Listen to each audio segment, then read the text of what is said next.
جی میں ہوئی ایک شعر، میں اپنا پریزنٹیشن ایک شعر سے شروع کرتا ہوں۔ ارباب نظر کوئی ایسا نہ ملے گا، ارباب نظر کوئی ایسا نہ ملے گا، بندے تو بہت ملیں گے، آقا نہ ملے گا۔ تاریخ اگر ڈھونڈے گی ثانی محمد، تاریخ اگر ڈھونڈے گی ثانی محمد، ثانی تو بڑی چیز ہے، سایہ نہ ملے گا۔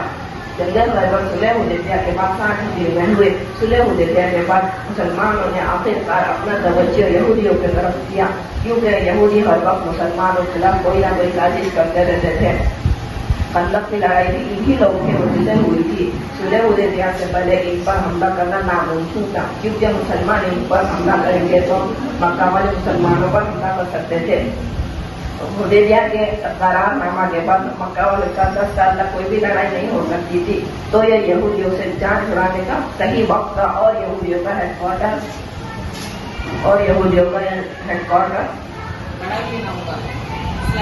خیبر ہے۔ خیبر سے پہلے پورے عرب میں سب سے طاقتور قلعوں میں سے ایک تھا۔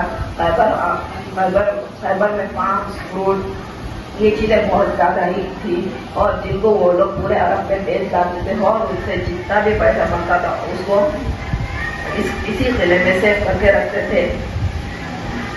مسلمانوں نے بہت ہی خفیہ طور پر خیبر پر حملے کرنے کی تیاری شروع کر دی، لیکن مدینہ کے منافقوں نے پہلے ہی خیبر والوں کو بتا کہ صرف 1500 لوگوں کی ہی فوج تمہارے طرف آ رہی ہے۔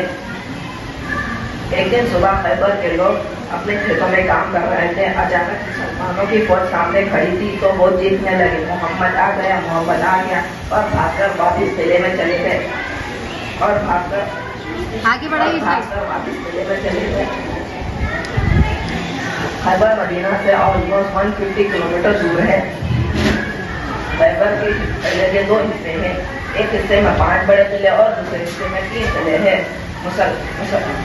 مسلمانوں نے سب سے پہلے خیبر کے اس قلعے پر حملہ کیا۔ حملہ کرنے کے باوجود کوئی فائدہ نہ ہوا، تو آپ صلی اللہ علیہ وسلم نے کہا، کل میں ایک ایسے شخص کو جھنڈا دوں گا جو اللہ اور اس کے رسول سے محبت کرتا ہے، اور اللہ اور اس کے رسول اس سے محبت کرتے ہیں۔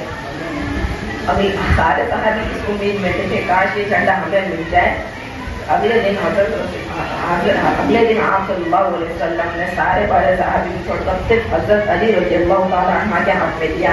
حضرت علی فوج لے کر گئے اور خیبر کے اس قلعے پر حملہ کیا۔ اس قلعے کا جو چیف تھا اس کا نام تھا مرحب۔ مرحب پورے عرب میں اپنی طاقت کے وجہ سے بہت مشہور تھا۔ مرحب کی طاقت بہت زیادہ تھی، اس سے لڑنے کا کوئی فائدہ نہ تھا۔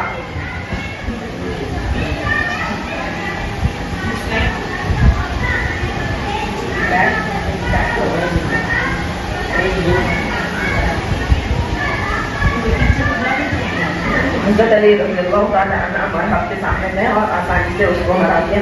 جنگ کافی دیر تک چلی۔ آخرکار یہودی یہ قلعے کو چھوڑ کر دوسرے قلعے کی طرف چلے گئے، اور اس طرح خیبر کا پہلا قلعہ فتح ہو گیا۔ 3 دن تک مسلمانوں نے دوسرا قلعہ فتح نہیں کر سکے، کیونکہ یہودی بہت لڑائی کر رہے تھے۔ آخرکار یہودی یہ قلعہ چھوڑ کر تیسرے قلعے کی طرف بھاگ گئے۔ تیسرا قلعہ بھی بہت دنوں تک فتح نہیں ہوا، اور مسلمان حیران تھے کہ ہم نے ان کے سارے کھانے پینے کے راستے بند کر دیے۔ ایک دن یہودی جاسوس جو مسلمانوں کے لیے جاسوسی کرتا تھا، اس نے آ کر بتایا کہ خیبر کے یہ قلعے بہت پرانے ہیں، اور یہودیوں نے ان قلعوں کے نیچے خفیہ راستے بنائے ہیں جن کا استعمال کر کے وہ قلعے کے اندر پانی لا رہے ہیں۔ تو مسلمانوں نے جا کر وہ راستہ بھی بند کر دیا، اور کچھ ہی دیر بعد یہودی اس قلعے سے نکل کر مسلمانوں سے لڑنے لگے۔ ایسے ہی مسلمان ہر قلعہ فتح کر سکے، لیکن آخری قلعہ فتح کرنا ناممکن تھا، کیونکہ یہ پہاڑ کے اوپر بنا ہوا تھا۔ اگر کوئی شخص بھی یہ قلعے کے پاس جاتا تو یہودی سے یہ مار کے بھگا دیتے تھے۔ مسلمانوں نے یہ قلعہ فتح کرنے کی بہت کوشش کی، مگر ناممکن رہے، تو آپ صلی اللہ علیہ وسلم نے ٹیکنالوجی کا یوز کیا اور قلعے پر بمباری شروع کر دی، اور قلعے کی دیوار توڑنے لگے. آخرکار قلعے کی ایک دیوار ٹوٹ گئی تو مسلمان قلعے پر حملہ کر دیے اور اس طرح خیبر فتح ہو گیا اور مسلمان غریب طبقے سے امیر طبقہ بن گئی. میں اپنا پریزنٹیشن ایک شعر پر ختم کرنا چاہتا ہوں. خیبر کی جنگ اب بھی ہے دنیا میں یادگار, خیبر کی جنگ اب بھی ہے دنیا میں یادگار, 40 دن طویل ہوئے کارکار. وہ جنگ تھی جنگ بھی شرمائے بارہا, وہ جنگ تھی جنگ بھی شرمائے بارہا, 40 دن میں ایک بھی طویل زخمی نہ ہوا. جزاک اللہ خیر.